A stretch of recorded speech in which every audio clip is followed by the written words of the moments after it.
This channel does not promote any violent, harmful, or illegal activities. All content provided by this channel is meant for an educational purpose only. নমস্কার বন্ধুরা, কিছু কিছু মুহূর্ত এমন হয় যেগুলি শুধু একটা দেশের ইতিহাস নয়, গোটা দুনিয়ার হিসেব বদলে দেয়। এবার ঠিক তেমনই একটা সময় এসেছে যখন ভারত আবার এমন কিছু করে দেখিয়েছে যেটা দেখে বিশ্বের বাঘা বাঘা দেশগুলির চক্ষু চড়ক গাছ। আমেরিকা থেকে ইউরোপ সবাই যেন এক মুহূর্তের জন্য স্তব্ধ। এমনকি তেল ভর্তি মধ্যপ্রাচ্যের ধনকুবের শেখদের মুখ থেকেও বেরিয়ে গেছে যে এটা কি সত্যি ভারত করেছে। আর সব থেকে বড় কথা যে এই ঘটনাটা কারোর কাছে এক বিশাল উৎসব, তো কারোর কাছে এক অদৃশ্য বিপদের ঘণ্টা। বন্ধুরা, আজকের এই ভিডিওটা শেষ পর্যন্ত দেখুন, কারণ আজকে আমরা জানবো যে কেন ট্রাম্প সহ আমেরিকার নেতারা হঠাৎ ভারতের দিকে নজর দিচ্ছেন, কেন ভারতীয়দের সাফল্য কারোর কাছে হিংসার কারণ হয়ে দাঁড়াচ্ছে, আর এই পুরো কাহিনী কিভাবে বদলে দিতে পারে ভারতের ভবিষ্যৎ অর্থনীতি।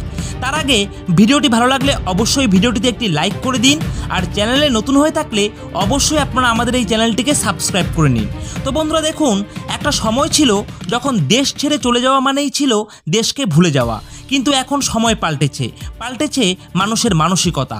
আর যে প্রবাসীরা হাজার হাজার কিলোমিটার দূরে থাকেন তারাই এখন ভারতের নতুন ব্র্যান্ড অ্যাম্বাসেডর হয়ে উঠেছেন।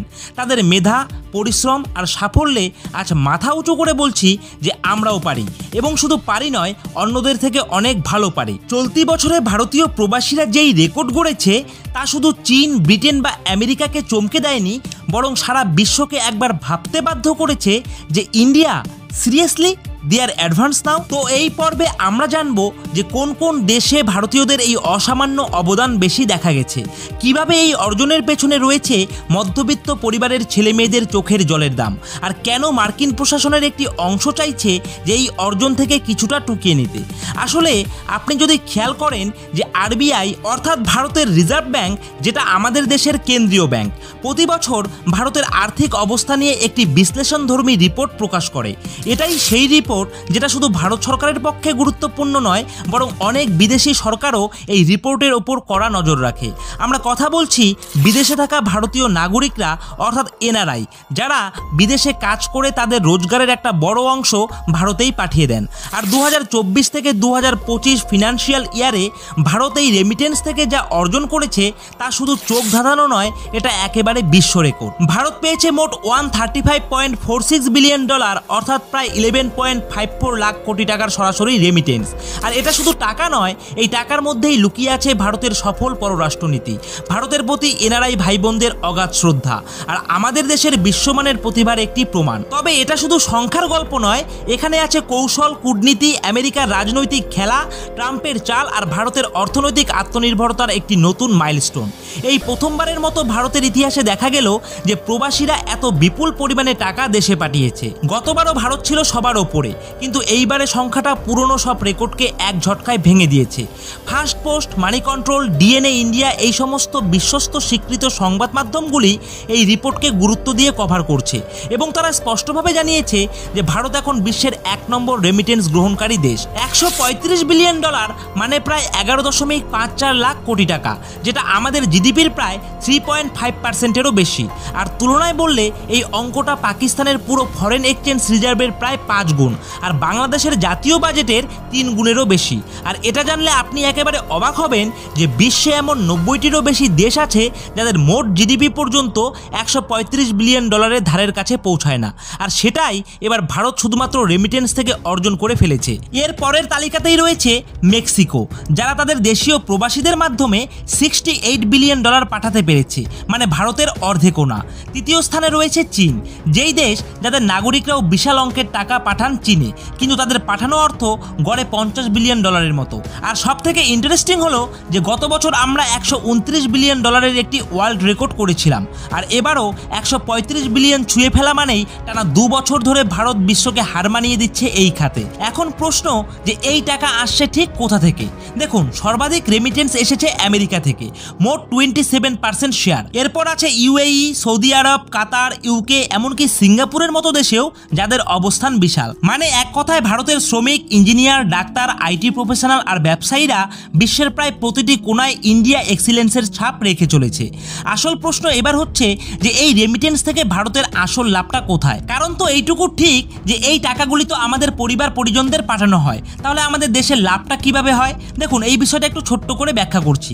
দেখুন, এই রেমিটেন্সের একটা বড় সুবিধা হলো যে ভারতের ফরেন কারেন্সি রিজার্ভ বাড়ে, ফলে রুপি শক্তিশালী হয় আন্তর্জাতিক বাজারে। কারণ প্রবাসীরা যেসব টাকা পাঠান তা সাধারণত ইউএস ডলার, পাউন্ড বা অন্য কোনো ফরেন কারেন্সিতে হয়। তখন আরবিআই সেই বিদেশি মুদ্রা নিজের কাছে রাখে আর পরিবারদের হাতে দেয় ভারতীয় টাকা, অর্থাৎ আইএনআর। এভাবেই ভারতের ডলার রিজার্ভ সমৃদ্ধ হয় এবং রুপির ভ্যালু স্থিতিশীল থাকে। আর এটাই হলো এমন একটি স্ট্র্যাটেজিক ইকোনমিক গেম চেঞ্জার যেটা ভারতের আর্থিক সুরক্ষা বলয়কে আরও শক্তিশালী করেছে। আর একটা গুরুত্বপূর্ণ দিক হলো এই যে বিপুল পরিমাণ টাকা ভারত ফিরে পাচ্ছে তার অধিকাংশই পৌঁছে যাচ্ছে মিডল ক্লাস এবং নিম্ন মধ্যবিত্ত পরিবারগুলির কাছে। ফলে শুধু শহর নয়, গ্রামাঞ্চলের উন্নয়নেও এই রেমিটেন্সের বিশাল অবদান রয়েছে। গ্রামীণ ব্যাংকগুলি এতে ভরসা পাচ্ছে, লোকজন তাদের টাকা সেই সব ব্যাংকে রেখে লোকাল ইনভেস্টমেন্টের দিকে এগিয়ে আসছে। এদিকে ভারত যেহেতু বেশিরভাগ প্রয়োজনীয় জিনিস যেমন ক্রুড অয়েল, ন্যাচারাল গ্যাস এবং টেকনিক্যাল ইকুইপমেন্ট বিদেশ থেকে আমদানি করে, তাই এসবের পেমেন্ট সাধারণত ইউএস ডলারে করতে হয়। তখন যদি আরবিআই এর রিজার্ভে আগেভাগেই সেই ডলার থাকে তাহলে বৈদেশিক লেনদেন আরও সহজ হয় এবং ভারতের ইকোনমি আরও বেশি স্থিতিশীল থাকে। এক কথায় বললে এই রেমিটেন্স হচ্ছে দেশের অর্থনীতির শিরায় শিরায় ছুটে চলা অক্সিজেন, যেটা সরাসরি রাষ্ট্রীয় উন্নয়নের রক্ত সঞ্চালন। তবে এখানেও কিন্তু কিছু চ্যালেঞ্জেস রয়েছে। যেমন ধরুন, আমেরিকা ভারতের এই সাফল্যকে ঠেকাতে নতুন একটি চাল চালছে। আগে অবধি প্রবাসীরা আমেরিকা থেকে ভারতে রেমিটেন্স পাঠালে তাতে কোনো ট্যাক্স দিতে হতো না, কিন্তু ট্রাম্প প্রশাসন আসার পর একটি নতুন প্রস্তাব এনেছে যে রেমিটেন্সের ওপর এখন থেকে 5% ট্যাক্স বসানো হবে। মানে টাকা উপার্জন করবে ভারতীয়রা, কিন্তু সেই টাকার ওপর 5% এক্সট্রা কেটে নিয়ে যাবে আমেরিকা। যদিও ভারত ও আমেরিকার মধ্যে ট্রেড ডিল ফাইনাল না হওয়ায় এই হার কমিয়ে 3.5% করা হয়। তারপরেও যখন আলোচনা জটিল হয়ে পড়ে তখন ট্রাম্প একটা নতুন প্যাকেজ ঘোষণা করেন যে ওয়ান বিগ বিউটিফুল অ্যাক্ট, এবং রেট কমিয়ে তখন মাত্র 1% করে নেওয়া হয়, যেটা 2026 সাল থেকে কার্যকর হবে। মানে দাঁড়াচ্ছে যে যদি কোনো ভারতীয় 100 টাকা আমেরিকা থেকে ভারতে পাঠান তাহলে সেই টাকার থেকে 1 টাকা থাকবে আমেরিকার পকেটে। এখন এটা একটা একরকম সীমিত কর হলেও অনেকের কাছে এটা কিন্তু অপমানজনক, কারণ যারা আমেরিকার অর্থনীতি নিজের কাঁধে তুলে রেখেছেন তাদের পাঠানোর টাকার উপরেই এই কর চাপানো হচ্ছে। ভারতের ডাক্তার, ইঞ্জিনিয়ার, আইটি কনসালটেন্ট যারা ইউএস, ইউরোপ থেকে শুরু করে মিডল ইস্ট দেশগুলিতে দিনরাত কাজ করে খেটে তাদের অবদানে ওইসব দেশের অর্থনীতি দাঁড়িয়ে আছে, তাদেরকেই আবার উল্টে ট্যাক্স দিতে হচ্ছে। এবার ভাবুন এটা কতটা অপমানজনক। এখন দেখার বিষয় 2026 সালের পর এই 1% ট্যাক্স কিভাবে প্রভাব ফেলবে রেমিটেন্সে। কিন্তু আপাতত একটা জিনিস পরিষ্কার যে ভারত বিশ্বের ইতিহাসে আবারও একটি নতুন রেকর্ড গড়েছে। তো বন্ধুরা, আশা করছি আজকের এই ভিডিওটি আপনাদের ভালো লেগেছে। তো এই বিষয়ে আপনাদের কি মতামত সেটা অবশ্যই কমেন্ট বক্সে জানাবেন। আর ভিডিওটি ভালো লেগে থাকলে অবশ্যই ভিডিওটিতে একটি লাইক করে দেবেন।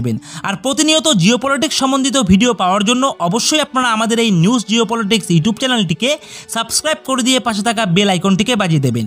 তো বন্ধুরা, আজকের ভিডিওটা এখানেই শেষ করছি। জয় হিন্দ, জয় ভারত।